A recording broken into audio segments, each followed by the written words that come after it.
Boy, you know you make me float. Boy, you really get me high. Ooh, I feel like doing dope. It's you. You serve me. What's up, friends? We're back. We're Black and Curious. I am Kandron. What's up? What's up? It is your girl Dehjai. We are back. Just a quick note. All of our beauty stuff is down below, as well as whatever we're drinking. So if you want to get your hands on anything, it'll all be down below in the description box. So speaking of which, Yes. what are you partaking in today? So, Kitchen Chemist was at it again. Okay. So, I took the nasty botanical vodka that I have. Mm-hmm. It's gross. Yeah, still working on that, huh? What? They still working on that, huh? Girl, I have like the whole bottle of that shit. It is disgusting. See. But I was like, I have to drink it because I bought it. So I am so excessive. I would have thrown that shit away. Either I'd have thrown it away or I'd have left it around for like if somebody came by and be like, hey, you want to I think I'm just going to make some tinctures out of it for like, take it back to the ancestors and have like my little herbal medicines. Mm-hmm. That'll probably do it. Because it is fucking gross. So anyway, y'all, don't buy that Kettle One Botanical Vodka. Or did I say that right? Botanical? Yeah, I had it once. There was this like special on it when I was out, and it was like it was basically a vodka soda, and I was like, this is gross. Fine, but it's not great. It's not like great. Anyway. So today's cocktail consists of the nasty Kettle One Botanical Vodka. Okay. And lots of pineapple juice because pineapple juice is sweet as fuck. Mm-hmm. And then I did a dash of lime juice. Mm-hmm. So here she is. A little fresh. Shout out to Kettle One though, because we want sponsors at some point. Listen, Kettle One gets you right. That they failed with that botanical vodka stuff. Kettle One is that girl, but not the botanical one. That is nasty. I was like, why? I should have just kept with the regular kettle and kept moving. So I was having one of my favorite beverages the other day, which is the Trader Joe's pineapple sparkling green tea. And I was just having it and I was like, this will make a hell of a cocktail. Let's think about adding some Saint Germain to that, some elderflower liqueur to that. So that's what I'm having today. Some Saint Germain with the pineapple sparkling green tea from Trader Joe's. That sounds delicious. You know what? You just made me remember. I did so yesterday I made me some pineapple tea and I forgot like the pineapple juice in like a green tea bag. I just combined them and like steeped it all together. I forgot I put that tea in here too. So it's like, I think it's black tea that's in here that's kind of trying to cut that botanical vodka. It just tastes like if you were drinking. It tastes like medicine. Tastes like medicine to me. That's what it tasted like to me. It tasted like medicine and flowers and not great. Not great. Anyways, we come here with a conversation. We do have a conversation. We did. But I'm so excited, y'all. My little locks is growing, y'all. Look. Hey. Okay. So the real conversation is for us today is to get into the idea around first generation and that also being applicable to Black Americans who are first generation college graduates or just those even going into college. Yeah. So this sort of conversation came from a few different directions. We're all obviously having a larger conversation on the channel around luxury. And so this conversation came about really because we were watching Love and Marriage Huntsville, which tomorrow, if you have not watched our reality recaps, go do that now. There's a whole entire playlist for them. But Monday at 6:45. Okay. Every single Monday. But the girls over at Love and Marriage Huntsville, the gentlemen were having an issue with being, like the first generation out of the hood and really like overdoing it and overworking themselves, which we've talked about a little bit in the past here. So I thought it would be worth having a larger conversation because a lot of times I think we hear first generation and it comes up in the context of like first generation immigrants or like the first generation to, American, whatever. But there is a conversation about how a lot of Black Americans are still coming from families and hitting their are the first in their family to do stuff. And Dehjai and I are two of those sort of cases. For sure. I am the first to be a college graduate, and the college graduate in the sense of having gone to a 4-year university. I think that like my aunt may have gotten like her associates or something like that. Yeah. Back in the day, but like to do college in the traditional sense, I was the first. And then I have like a younger cousin who is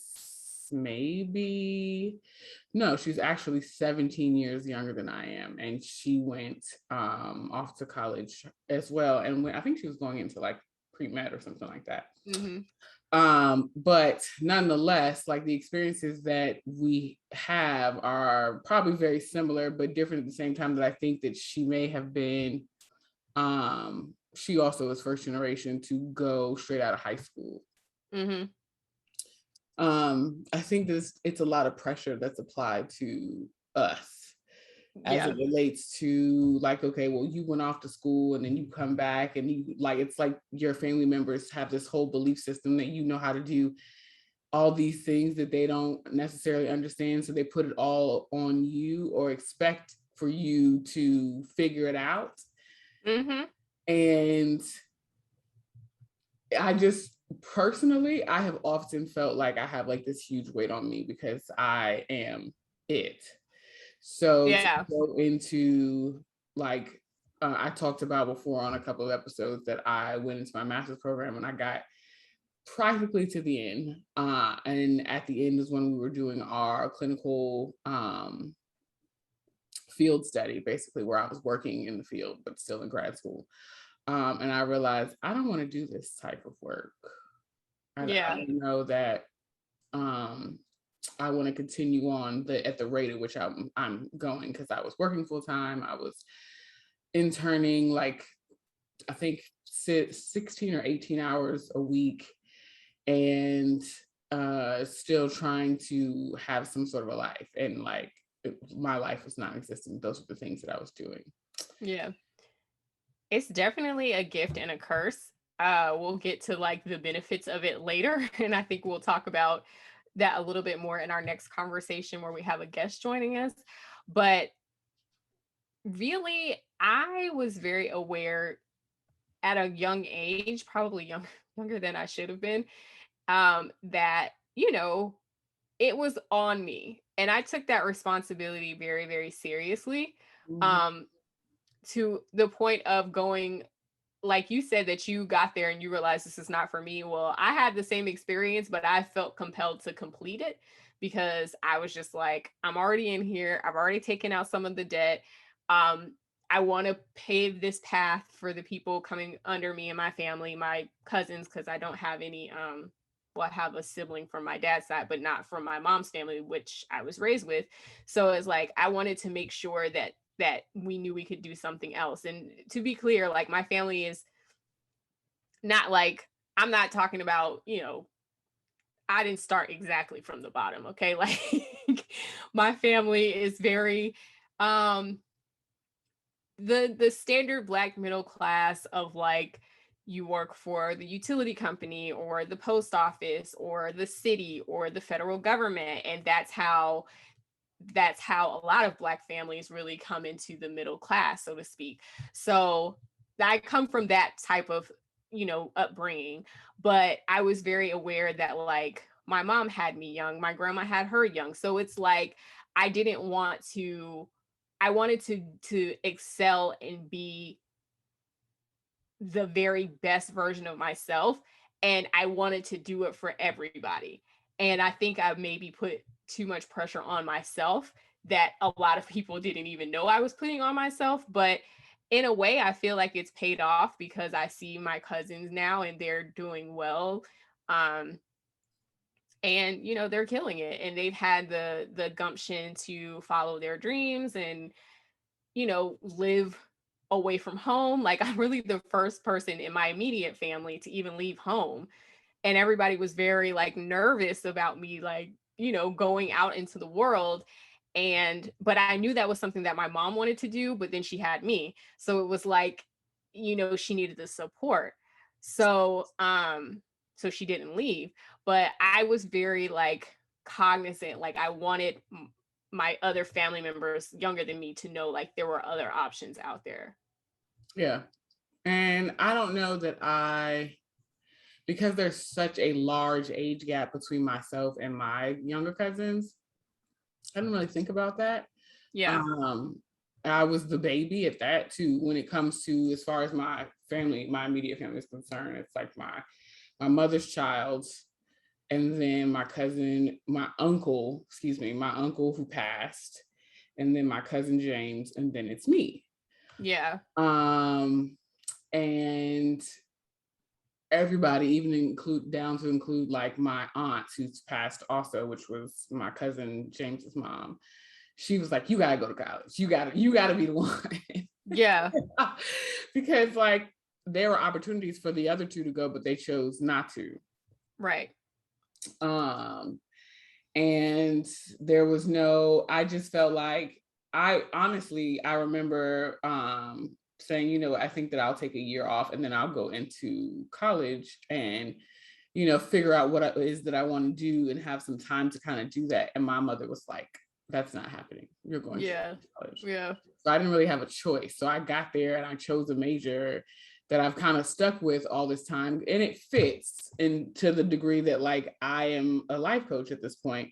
But like I wish that I had the opportunity to really kind of discover what it was that I really wanted to pursue, as opposed to being thrusted into this environment where you have to choose something and then that's what you're going to stick with for the next 4 years or however many years you are in school, be it undergrad or graduate school, and then that's the work that you're going to do for the rest of your life. Like that's a really daunting task to put on to someone who is fresh out of high school.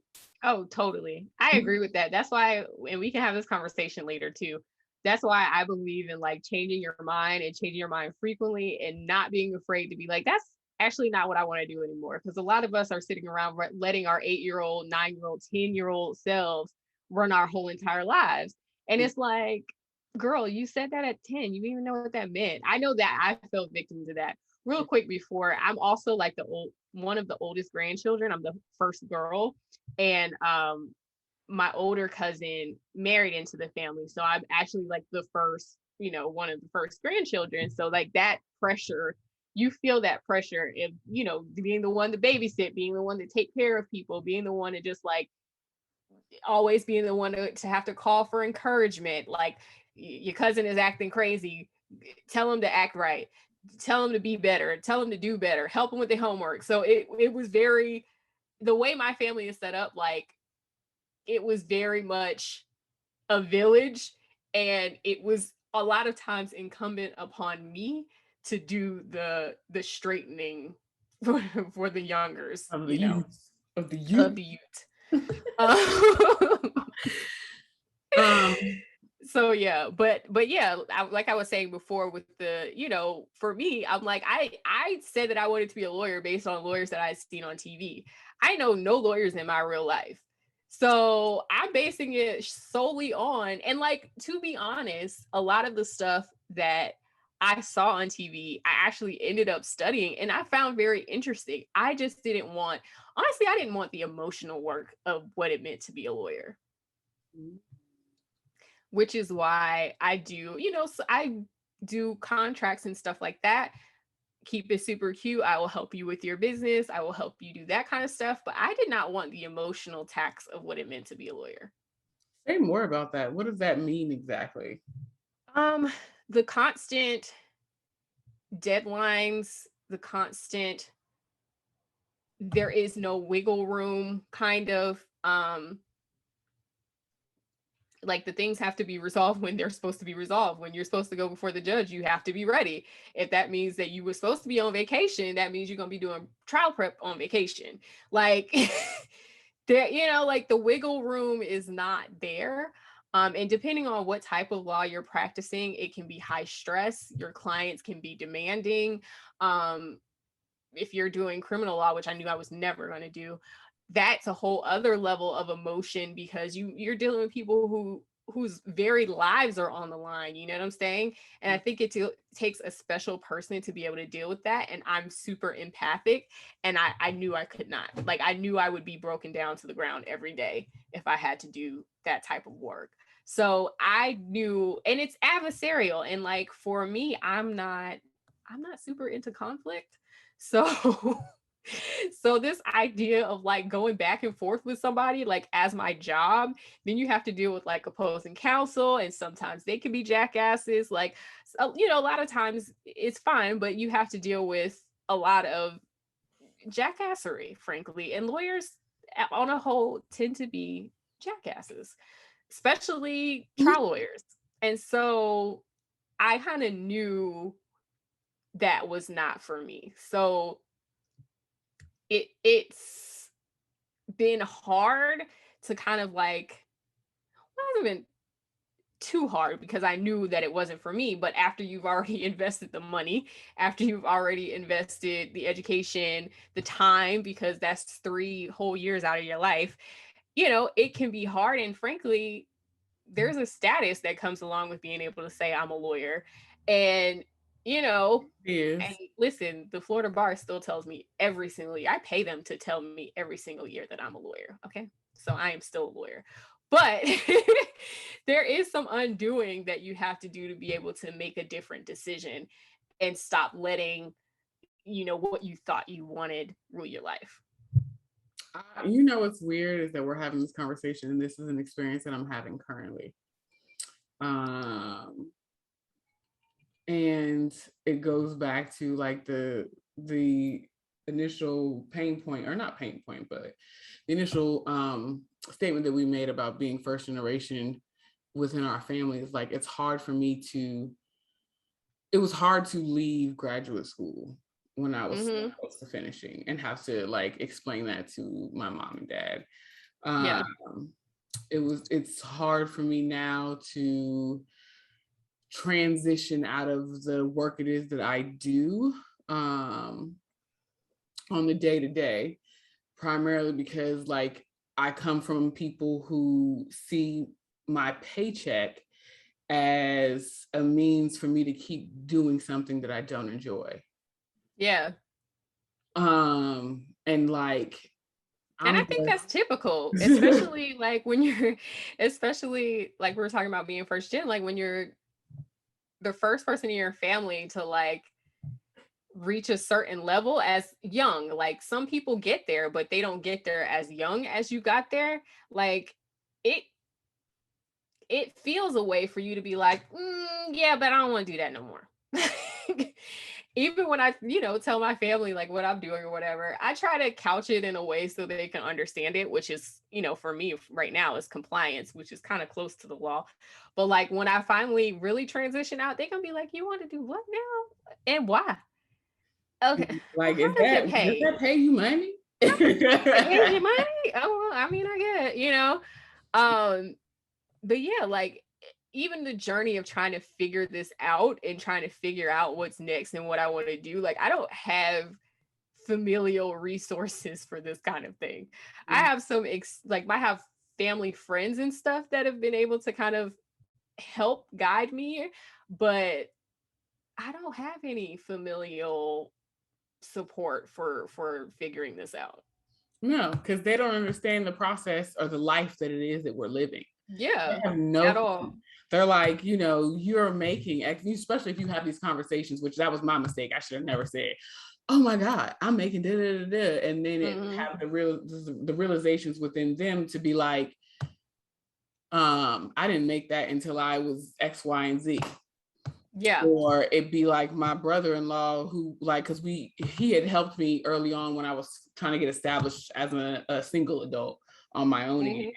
Because I didn't have enough credit or whatever. So he was like, I got you, you know, whatever. So he had helped me to get myself set up here. And I had to put all my information on, you know, paper with him. And he was like, damn, like, he was like, you right up under me. And I've been in the military for like 11 years. Yeah. I was like, yeah. But I don't know these things. You know what I mean? Like, we don't know because we don't have anybody that talks to us about this stuff. Yeah. So it's just kind of like, I say all that to say, it's a time. Like I am grateful for the relationships that I have with you, and then that I have with my coaching mentors who are now friends that can guide me along the path to just be like, it's okay if you decide that you don't really want to do that. Yeah. It's okay to like, these are like with you and Joy, like we made jokes about it, but y'all were like, yeah, I hear this entity is doing something and that entity is doing something. You should look over there, peruse and see what they have available to you. And so now I'm just kind of like, okay, I'm more open to the door coming open to me. But I think that being raised in the environments that we were raised in, the door, the belief is the door that's open to you is the door that you got, and you should not want for anything more. Yeah. And another thing, and then we'll get into the good stuff. Another thing that is interesting also about being like the first generation is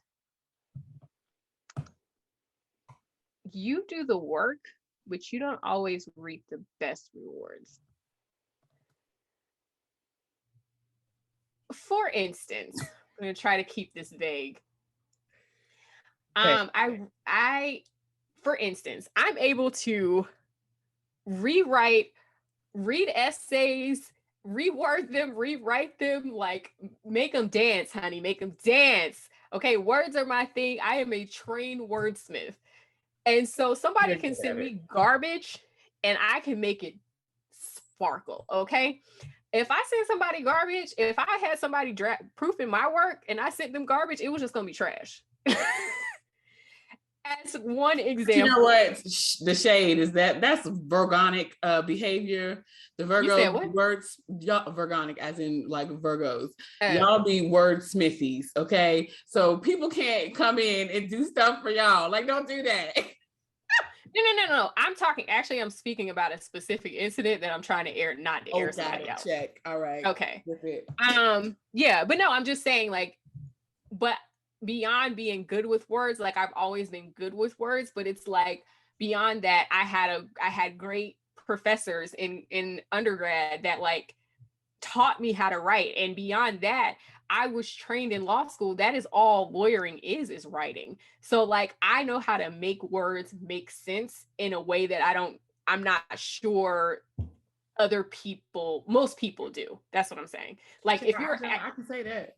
That's what I'm saying. If you're a trained writer, of course, like you're going to be a good writer. You know what I'm saying? And basically lawyers we're trained to write a specific way, but we're trained writers.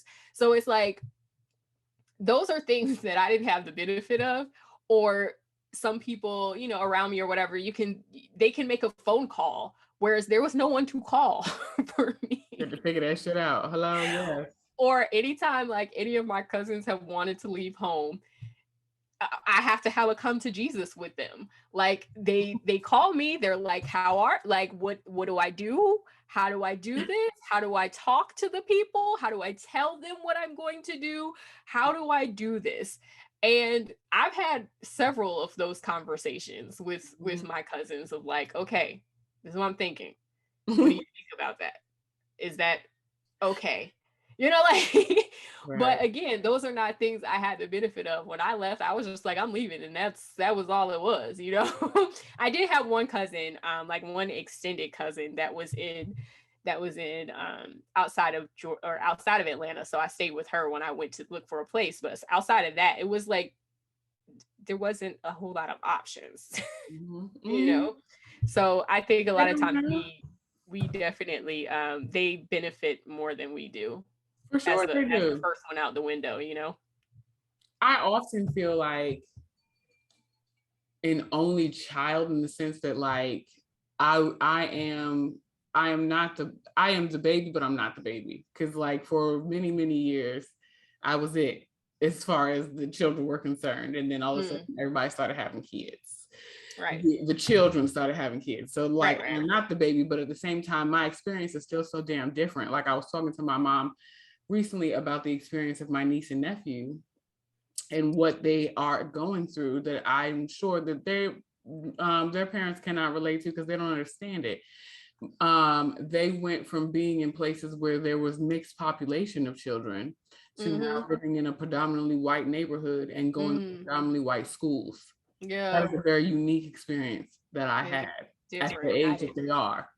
I don't think I had that experience. I didn't have that experience actually. Yeah. I almost dare say that mine was more of a damn culture shock because I went from being like in the hood to a predominantly white neighborhood and then predominantly white schools until I got to high school. No, my schools were always pretty mixed, I think.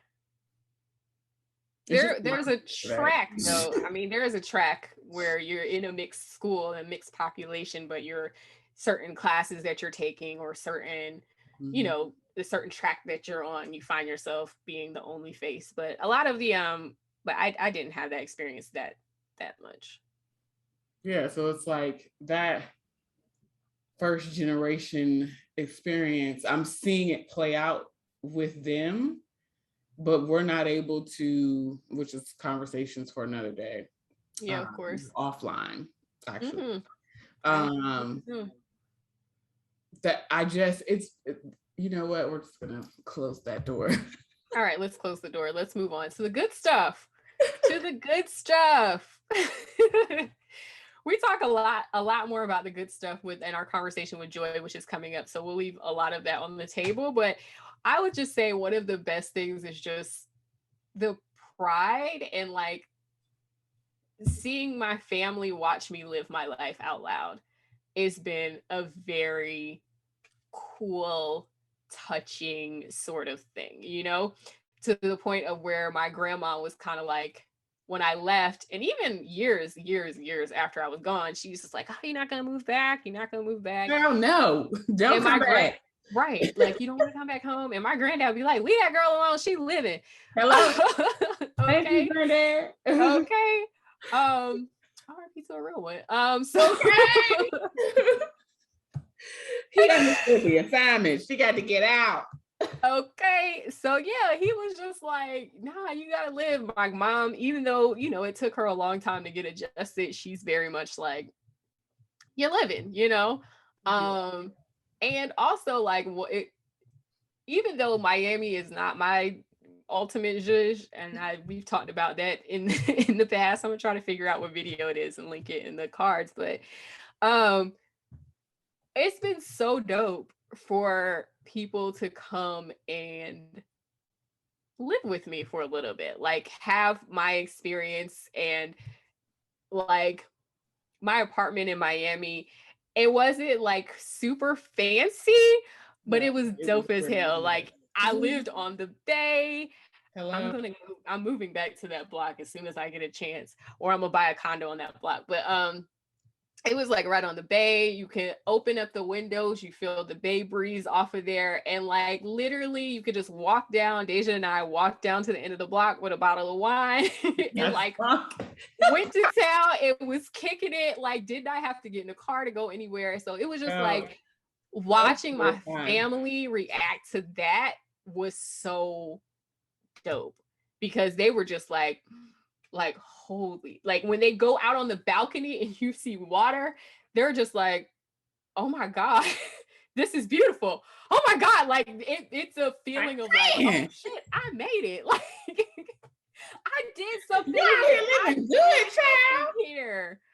So that for me is like a super dope feeling that living in Miami has definitely brought me, because you know, everybody comes to Miami for a vacation, and when they want to come down, there's always a place for them here. So I think that was cool. That's why I love it. I'd be like, that's my second home. I don't know that I'm there yet, right? That's like, fair. But at the same token, I was the one who was 21 flying off to Italy for like a week and some change. Yeah. I've had spurts of that. Yeah. So I think a lot of it maybe too is like that I've not gotten settled into where it is that I want to be, because I'll go places and I'll feel, well, not everywhere. I've been to a few places where I felt very much at home. Mm-hmm. One is being in Miami, but I think a lot of that is attributed to being there with you and the familiar relationship that we have.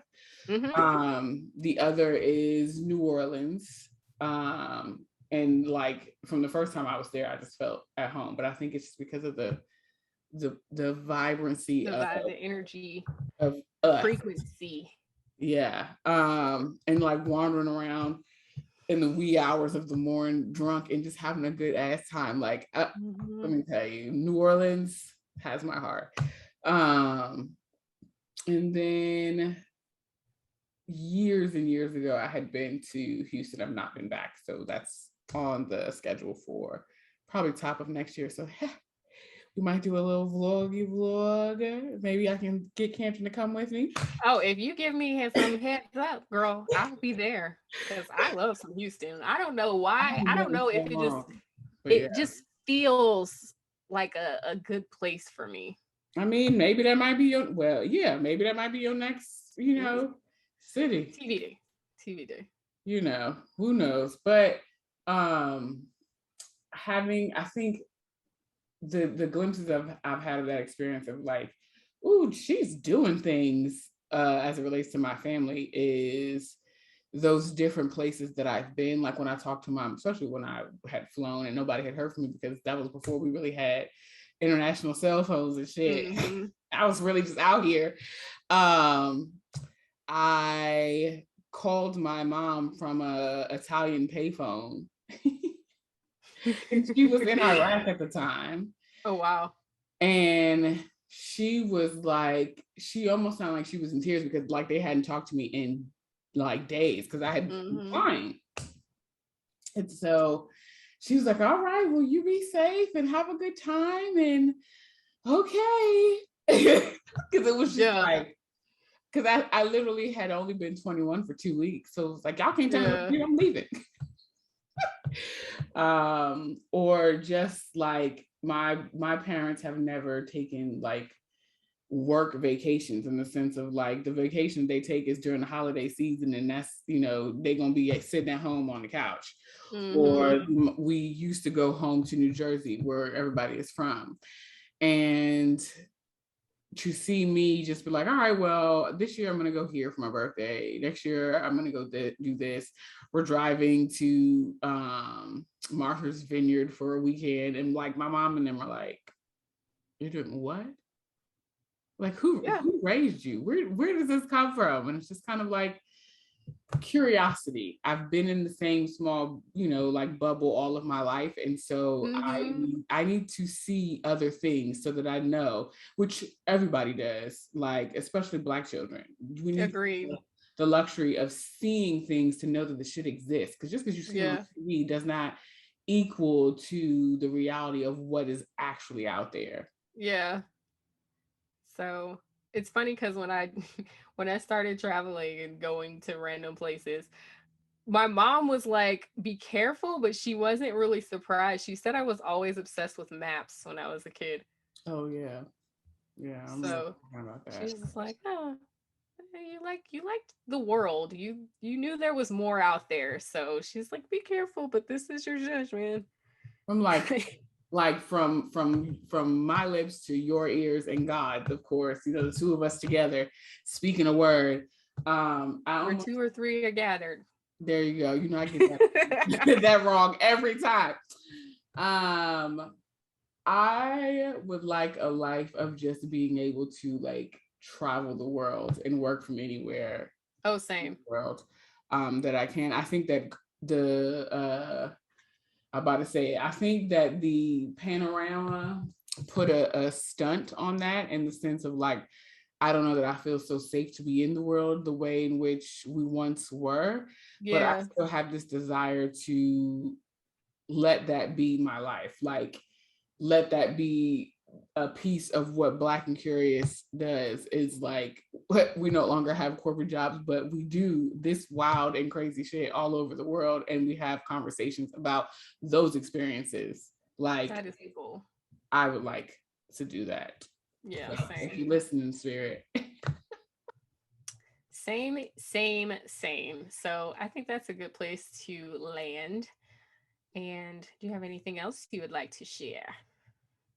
If you all relate to any pieces of the conversation that we've had today, by all means, drop some gems down in the comments. And where we should like visit here in the United States. Ken and I have talked about doing like little quick mini trips and kind of vlogging that. So it's probably about time we start compiling that list of places to go. Charleston is the first one on the list. Charleston is top of the list. So if anybody's in Charleston that has some good suggestions for us, drop them down in the comments, and stay tuned for our next conversation, which will piggyback on this one, and talk more about the luxury of having options. So that's it. Until next time. Boy, you know you make me float. Boy, you really get me high.